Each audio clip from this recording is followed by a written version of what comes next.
praktek politik uang ini juga menjadi musuh bersama, bukan musuhnya KPU saja, bukan musuhnya Bawaslu saja. Peserta pemilu pun sebenarnya harus memusuhi dengan adanya praktek politik uang ini. Ya, memberikan kesadaran khususnya pada generasi milenial ya, yang kemudian masuk di data pemilih ini cukup signifikan jumlahnya, itu diberi kesadaran penuh kaitan dengan bahaya praktek politik uang agar penyelenggaraan pilkada kita semakin murah, khususnya bagi peserta pemilu, dengan semakin banyaknya masyarakat yang sadar akan bahaya praktek politik uang, dan mudah-mudahan ke depan siapapun yang terpilih itu tidak menanggung beban untuk melakukan mengembalikan modalnya. Iya, iya.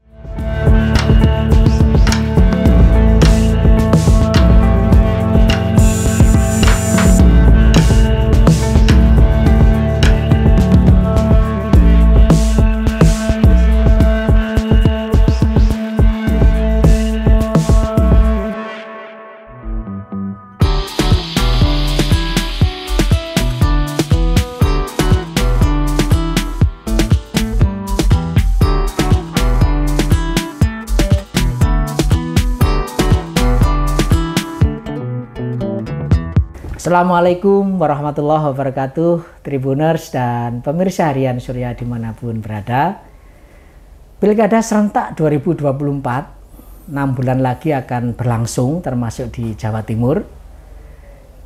Untuk membahas persiapan Pilkada serentak 2024 saat ini, saya Tri Mulyono, pemimpin redaksi Tribun Jatim Network, telah bersama Pak Aang Hunayfi, Ketua Komisi Pemilihan Umum Daerah Provinsi Jawa Timur. Assalamualaikum warahmatullahi wabarakatuh, Pak. Waalaikumsalam warahmatullahi wabarakatuh. Kayaknya lebih pas saya panggil Mas ini ya, Mas karena cukup muda ini, Pak. Mas Aang, sejauh ini sudah sampai tahap apa nih persiapan Pilkada serentak yang akan berlangsung 27 November 2024, Mas Aang? Iya, Mas Tri. Jadi untuk beberapa waktu yang sedang berjalan sekarang ini, memang kami dengan jajaran kabupaten kota yang ada di Jawa Timur sedang mempersiapkan khususnya penyiapan sumber daya manusia penyelenggara pemilu di 666 kecamatan beserta 8.484 desa kelurahan se-Jawa Timur terkait dengan jajaran PPK maupun PPS. Di sisi lain juga di waktu ini juga kami sudah buka pendaftaran khusus bagi bakal calon dari jalur perseorangan, yang kemudian diberi waktu sesuai dengan peraturan KPU nomor 2 tahun 2024 khususnya tentang tahapan pemilu, yaitu untuk jalur perseorangan itu penyerahan syarat pencalonannya itu lebih awal, dan sekarang ini mulai tanggal 8 sampai tanggal 12 bulan Mei itu diberikan ruang pada seluruh masyarakat atau pihak yang ingin mencalonkan diri dari jalur perseorangan itu datang lebih awal di KPU antara 8 sampai 12 untuk menyerahkan dokumen syarat dukungan, karena calon perseorangan itu pembuktian dukungannya itu dari kartu tanda penduduk sejumlah 6,5% dari seluruh. Artinya total sekitar 2 jutaan ya, mengingat DPT di Jawa Timur 31.400.000 sekian itu ya. Iya. Mengingat calon itu kan, calon perseorangannya cukup berat ya Mas Aang ya, kelihatan artinya 2 juta dan harus tersebar di 20 kota kabupaten. 50% ya. 50% ya. Jumlah kabupaten kota di Jawa Berkaca Timur. pada pilgub sebelumnya belum ada ya calon dari perseorangan, Mas Aang ya. Bagaimana dengan 2008 Jawa Timur pernah punya calon perseorangan. Tapi yang 2019, 2013, 2018 itu untuk pilgub Jawa Timur belum ada ya. Belum ada calon dari jalur perseorangan. Kalau dari KPU sendiri, Mas, sebetulnya calon perseorangan ini kan mewakili representasi yang di luar politik ya. Bagi perjalanan kedewasaan politik di satu daerah itu memang efektif, Mas. Lebih baik kalau ada calon perseorangan, Mas Aang, menurut Mas Aang. Ya, itu tergantung seseorang untuk berkalkulasi sendiri akan karir politiknya. Jadi tapi yang jelas regulasi memberikan ruang untuk calon kepala daerah baik itu level gubernur maupun bupati wali kota dibuka dari jalur independen atau perseorangan itu. Ya, oke. Mas Aang, kemarin kita juga sukses menyelenggarakan pemilu legislatif dan pemilu presiden secara serentak ya, Pak Aang ya. Berkaca dari kesuksesan pemilu kemarin, terlepas ada plus minusnya gitu ya. Kira-kira crucial point apa, Mas Aang, yang nanti bisa dijadikan evaluasi sehingga di pilkada serentak 2024 ini nanti lebih berjalan lebih baik gitu, Mas Aang? Jadi dari sisi penyelenggaraan mungkin kita harus mengevaluasi kaitan dengan data pemilih yang kita pakai 2024 kemarin, karena harus diakui harus ada updating terkait dengan data pemilih di setiap daerah, setiap kabupaten kota sampai tingkatan terkecil kelurahan misal itu harus diupdate kembali. Oleh karenanya dalam beberapa waktu ke depan jajaran kami juga akan merekrut yang namanya petugas coklit untuk memutakhirkan data pemilih guna dipakai untuk penyelenggaraan pilkada serentak 2024. Itu yang utama sebenarnya, karena untuk pilkada 2024 jumlah TPS-nya pun nantinya akan berbeda dengan pemilu legislatif maupun pilpres 2024. Untuk jumlahnya lebih banyak TPS-nya lebih banyak daripada praktek pelaksanaan pemilu kemarin. Itu yang perlu kita evaluasi kaitan dengan data pemilih, karena memang membutuhkan update karena durasinya cukup panjang waktu proses penyusunan daftar pemilih untuk pemilu 2024 itu kan sekitar tahun 2023. Itu sedangkan sekarang untuk pelaksanaannya kan nanti 27 November, artinya diperlukan untuk updating kaitan dengan data pemilih. Kemudian belajar dari pengalaman pelaksanaan pemilu maupun pemilihan kepala daerah, kita juga harus mengantisipasi tren biasanya pasca pemilu ini. Ketika pilkada, kalau belajar dari sebelumnya itu trennya menurun. 2020 itu partisipasi pemilih ya, Pak. Partisipasi pemilih itu 71%. Sedangkan pemilu presiden, pemilu legislatif itu angka partisipasi di angka 80%. Jika berharapan kami partisipasi itu tetap selaras antara pemilu maupun pemilihan kepala daerah, jaraknya tidak terlalu signifikan. Ya.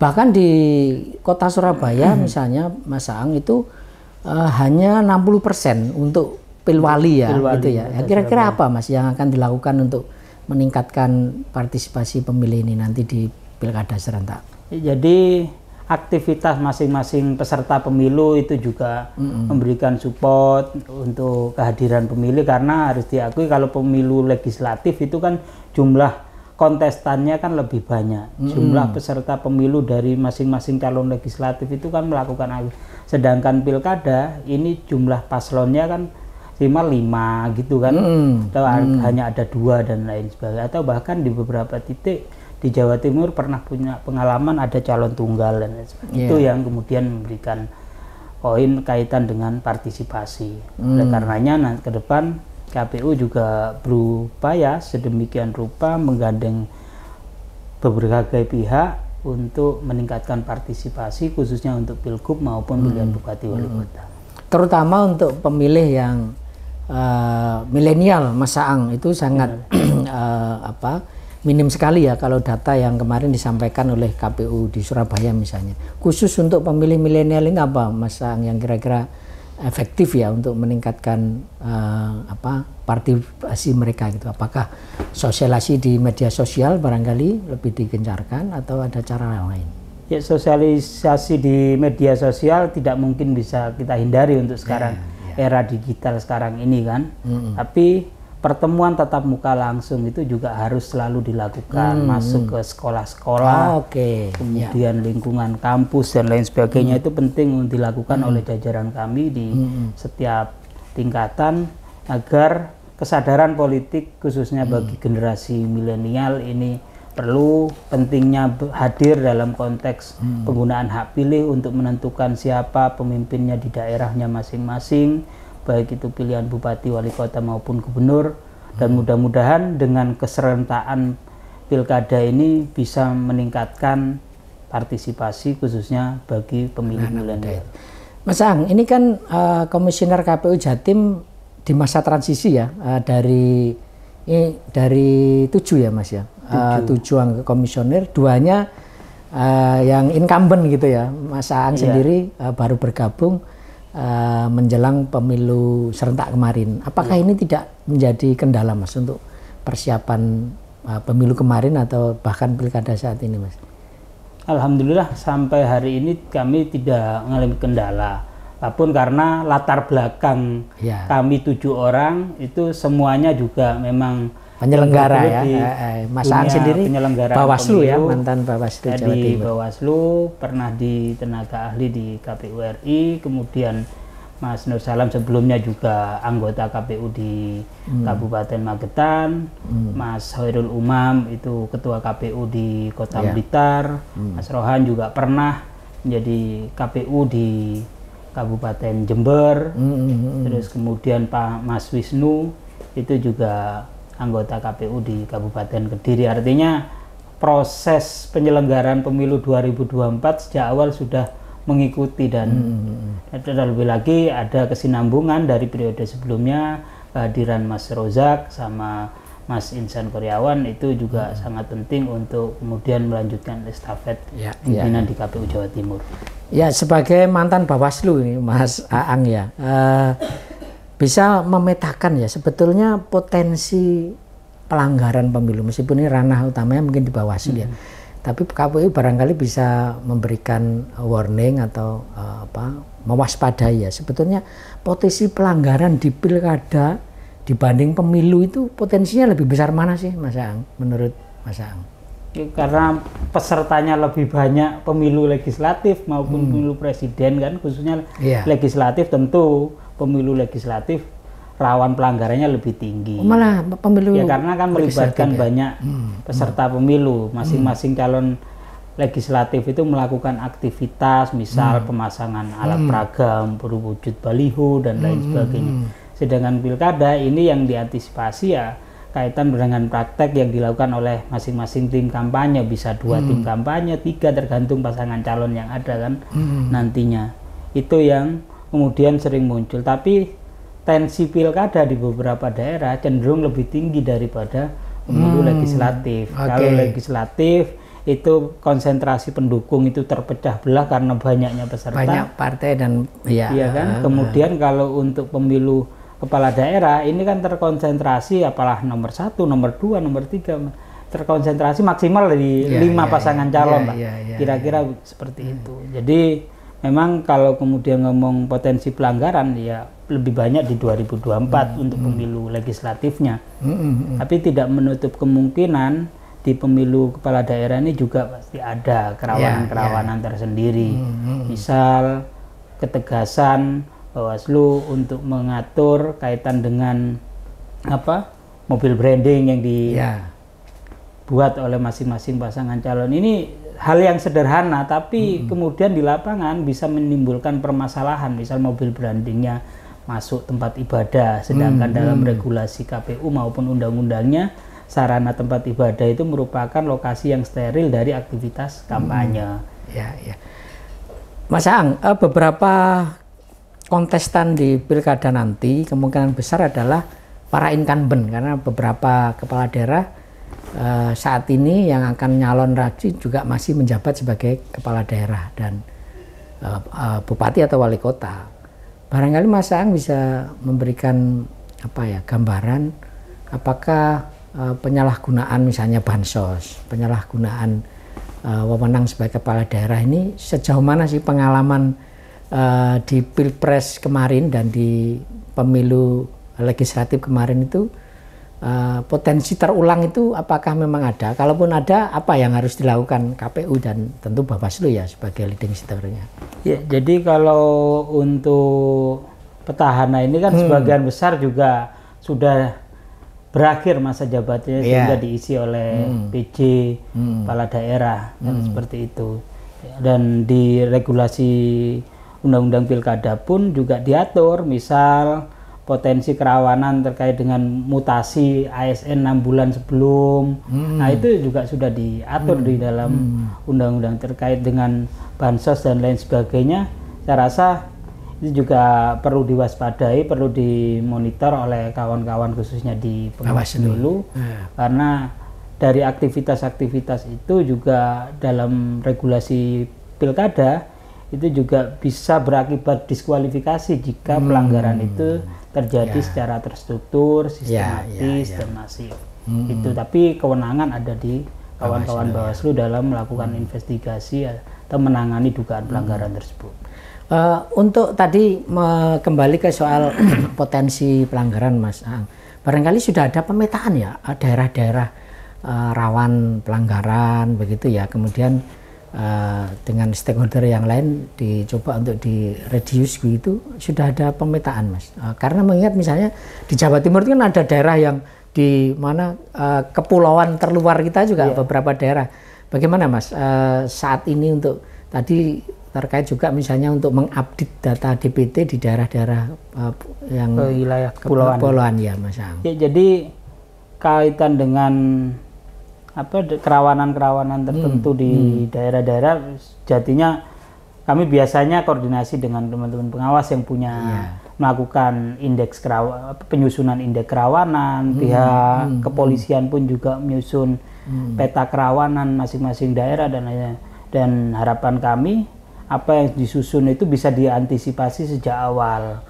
Misal di daerah-daerah yang biasanya konflik pilkadanya agak tinggi di wilayah Pulau Madura misalnya, itu harus ada atensi tersendiri bagi pihak keamanan maupun kawan-kawan KPU. Tapi prinsipnya KPU itu selaku ofisial untuk pelaksanaan pemilihan kepala daerah itu ya harus menegaskan bahwa KPU ini memang posisinya di tengah. Jangan sampai melakukan aktivitas yang diasumsikan itu berat sebelah. Nah, itu gitu kunci karena dimanapun seperti permainan sepak bola, kalau kemudian wasitnya itu netral ya, tidak netral, pasti hasilnya skornya berapapun yang menang pasti ada gesekan di sana antar pendukung. Sama halnya dengan itu kalau di Jawa Timur ya daerah-daerah tertentu butuh atensi, tidak hanya soal kerawanan dari aspek keamanan ya, tapi kerawanan dari aspek kemudian alam, kemudian yang daerah rawan longsor itu juga menjadi perhatian, karena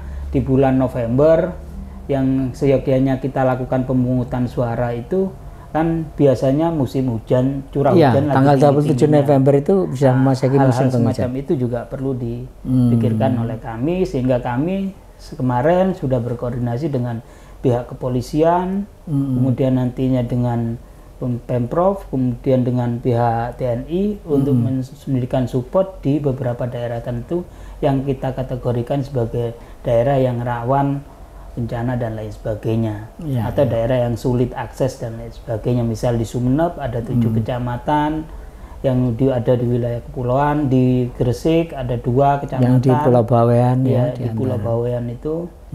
Nah, hal semacam itu memang perlu kita koordinasikan agar distribusi logistik yang kita rencanakan ini sampai lokasi sesuai dengan jadwal yang diharapkan dan tidak mengganggu tahapan pelaksanaan pemungutan. Soal anggaran, Mas Ang, ini tahun ini kan tentu banyak ya biaya yang harus dikeluarkan pemerintah. Kemarin pemilu serentak, sekarang pilkada serentak. Sejauh ini terkait penganggaran pilkada serentak, apakah ada masalah atau berjalan sesuai yang diharapkan, Mas Ang? Sejauh ini sudah dipersiapkan matang ya terkait dengan pemenuhan anggaran untuk penyelenggaraan pilkada ini, dan karena diserentakkan dengan 38 kabupaten kota, pemerintah provinsi juga sharing anggaran dengan kabupaten kota karena otomatis penyelenggaranya juga sama, khususnya di badan ad hoc-nya itu kan sama, PPK-nya juga untuk bupati dengan untuk pilgub ini sama orangnya. Nah, itu bisa agak efisien untuk kemudian anggaran kita pelaksanaan pilgub di Jawa Timur maupun pilihan bupati dan wali kota. Ya, Mas Ang, ini barangkali pertanyaan yang krusial ya.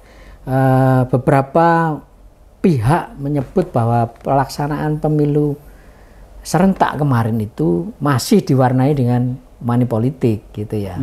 Dan ini dikhawatirkan karena pelaksanaannya berbarengan, ini juga akan merembet di pilkada serentak ini. Nah, sebagai penyelenggara pemilu tentu Bawaslu yang memang punya kompetensi yang lebih intim terkait itu ya, tapi KPU sebagai penyelenggara pemilu agar praktek money politik tidak terjadi, apa yang harus dilakukan, Mas? Atau jangan-jangan karena 2024 untuk pemilu legislatifnya udah tinggi nanti boleh sekarang udah habis. Para investornya udah nggak ada. Bisa jadi kan seperti itu. Hingga praktek money politiknya sangat signifikan berkurangnya untuk pelaksanaan pilkada 2024. Tapi apapun situasinya, KPU juga selalu mendengungkan kepada pemilih untuk menghindari praktek-praktek money politik uang, karena dalam ketentuan pilkada juga ada sanksi bagi para pihak yang melakukan aktivitas itu, dan mudah-mudahan ikhtiar yang dilakukan oleh semua pihak, karena harus diakui praktek politik uang ini juga menjadi musuh bersama, bukan musuhnya KPU saja, bukan musuhnya Bawaslu saja. Peserta pemilu pun sebenarnya harus memusuhi dengan adanya praktek politik uang ini. Karena ya signifikan daya rusak pelanggaran pemilu yang cukup tinggi itu ya politik uang.